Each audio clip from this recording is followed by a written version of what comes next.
A gente volta no programa de Utilidade Pública de hoje falando sobre o trabalho de acompanhamento psicológico que é feito lá no ambulatório trans, também com a Patrícia Pinatti, psicóloga e psicanalista, que integra a equipe, tá, voluntariamente, desde o início do ano, é isso, Desde Patrícia? o início do ano. Desde o início do ano, então está podendo compartilhar essas informações, essa experiência aqui com a gente. A gente falou o seguinte, você estava trazendo, olha, Dani, uma coisa muito legal, são mães tentando entender, se despindo de toda a expectativa, de tudo que ela tem, para entender, em nome da felicidade do filho, aquele novo universo, aquela nova identidade, aquele novo comportamento.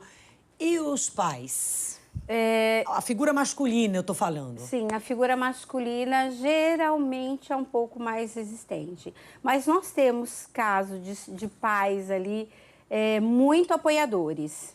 A resistência grande já começa no nome, né? Então, quando eles escolhem um nome social, que é diferente do nome de registro, eu acho que esse é um ponto muito crucial da vida deles. A gente tem que lembrar que não é uma doença, não é uma patologia, que não é uma escolha.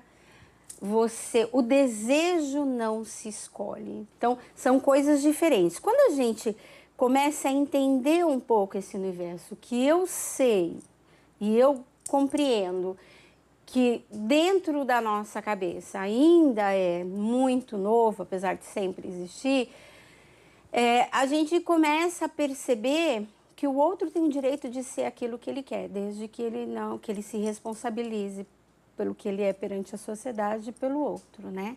Então, é um universo de compreensão, e compreender, entender é difícil, é mais fácil a gente julgar. Compreensão e respeito. Respeito sempre. Se existisse respeito, né, de fato, não existisse o julgamento acima do respeito, isso tornaria esse cenário...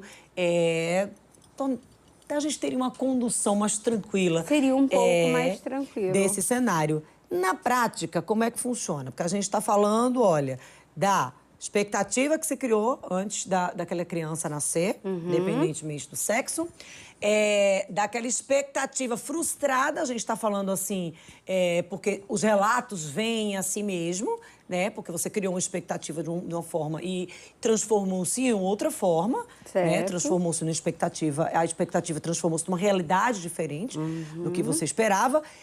Como se conduzir isso? Como lidar com isso para que isso seja assim mais suave, que esse caminho seja mais suave? Então, as pessoas procuram o nosso ambulatório. O primeiro processo do ambulatório é o processo do acolhimento, de acolher aquele usuário, de explicar para ele todas as fases, porque não se chega no ambulatório e fala assim, quer dizer, se chega e diz, mas não é o que vai acontecer. Eu quero tomar hormônio, eu quero fazer hormonoterapia, eu quero fazer o bloqueio. As coisas não são exatamente dessa forma tão fácil, tão simples. Existe todo um processo até para que aconteça uma transição natural de maturidade para uma tomada de decisão. Né? Toda tomada de decisão requer um certo grau de maturidade. Quando eu inicio o processo da transição, eu abro mão de algumas coisas para ter outras coisas. Então, a primeira coisa que a gente faz é o acolhimento daquele usuário. Muitas vezes nesse processo as mães estão, porque são menores, então eles precisam do consentimento da mãe.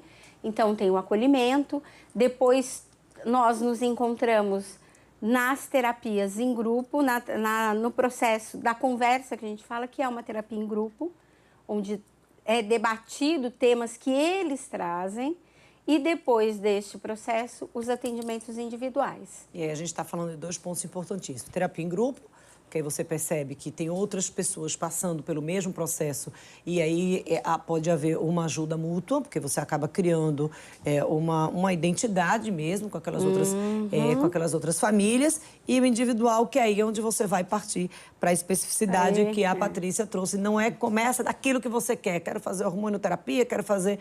Não, primeiro você passa por todo esse processo. Patrícia, a gente vai dar uma pausa ao assunto muito legal no programa Utilidade Pública de hoje. A gente já trouxe aqui, mas é bom reforçar para você. Se você quiser se aprofundar um pouco nesse assunto, a gente tem programas que a gente trouxe que são bem didáticos, bem legais, que a gente trouxe com os coordenadores lá do Ambulatório Trans, com profissionais do Ambulatório Trans e com pessoas que são atendidas e estão passando ainda por todo esse processo, inclusive o processo de hormonioterapia lá no ambulatório. A gente volta depois do intervalo.